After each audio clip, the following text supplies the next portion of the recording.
Bienvenue dans ce petit cours sur l'utilisation de la TI Nspire 6CAS. Voilà. Donc notamment pour les épreuves de BTS, pour faire des petits calculs et notamment se vérifier. Donc ça c'est plutôt une bonne chose pour vous.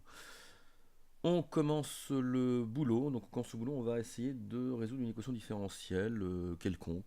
Voilà. Enfin du premier ordre, je vais vous dire un peu comment ça se passe. Donc déjà pour commencer, à gauche, vous avez le clavier de la TI Nspire 6CAS. Et à droite, vous avez l'écran, ce qui est cool. Et on va pouvoir se déplacer. Alors, je vais essentiellement utiliser la souris, sauf quand je vais noter l'équation. Donc, vous allez voir les touches ici en rouge pour quand je vais me balader.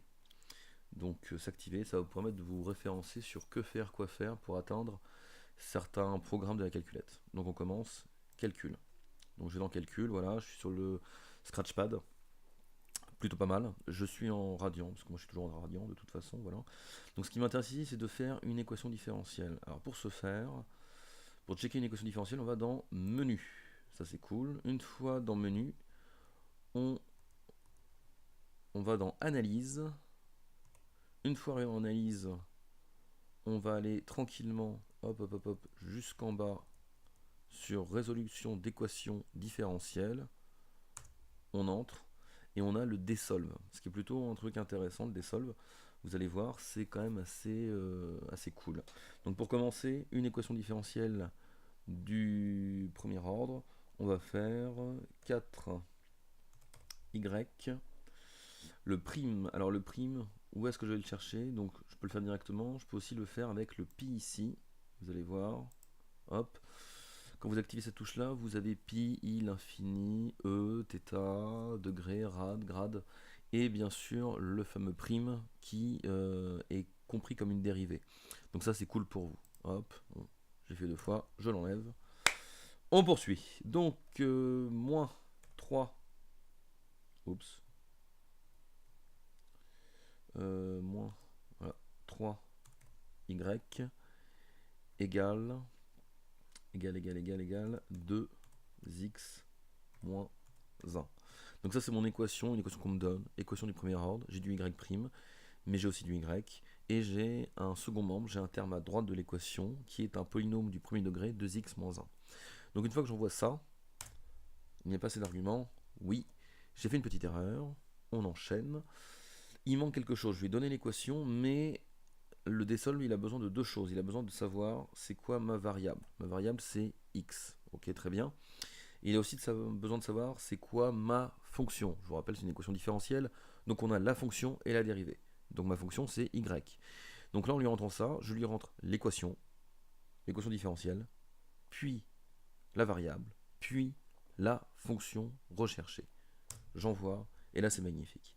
Alors, qu'est-ce que j'ai ici? Ça me donne quoi? Ça me donne C1 fois exponentielle de 3x sur 4 moins 2x sur 3 moins 5 neuvièmes.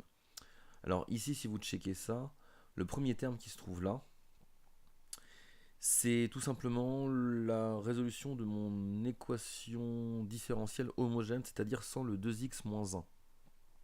Par contre, le terme qui se trouve ici, c'est quoi? C'est ma solution particulière de mon équation différentielle de départ, qui est celle-là. Petite chose qu'on peut faire, pour se rassurer que cette chose-là, elle vient de mon équation différentielle homogène, je peux refaire un désolve. Alors cette fois-ci, je vais utiliser le pavé numérique. On peut aussi, au lieu d'utiliser la souris intégrée, on peut aussi le faire avec le pavé numérique. Donc ce que je vais faire, c'est l'analyse. Donc j'appuie sur le 4, bim. On a vu que l'équation différentielle, c'était le D. D, bim. Je ressors un désolve sur le scratchpad. Et là, j'y vais. Je vais mettre donc 4y' moins 3y égale 0. Bien sûr, je lui envoie ma variable x, ma fonction y. J'ai fini le job. Bim. Qu'est-ce que j'obtiens? Voilà, j'obtiens vraiment la solution de mon équation différentielle homogène, donc sans second membre, sans ce 2x moins 1 qui se trouve juste ici. Voilà. Donc voilà, vous avez vu comment on utilisait un désolve pour sortir des résultats qui sont intéressants. Donc cette première partie-là, qui est souvent la première question première question qu'on se pose quand on résout une équation différentielle, c'est quoi la solution de l'équation homogène. Et ici, vous avez votre solution particulière et le tout vous donne la solution générale de votre équation différentielle qui est là. Voilà, merci d'avoir suivi cette petite vidéo sur la TI NSPIR 6CAS.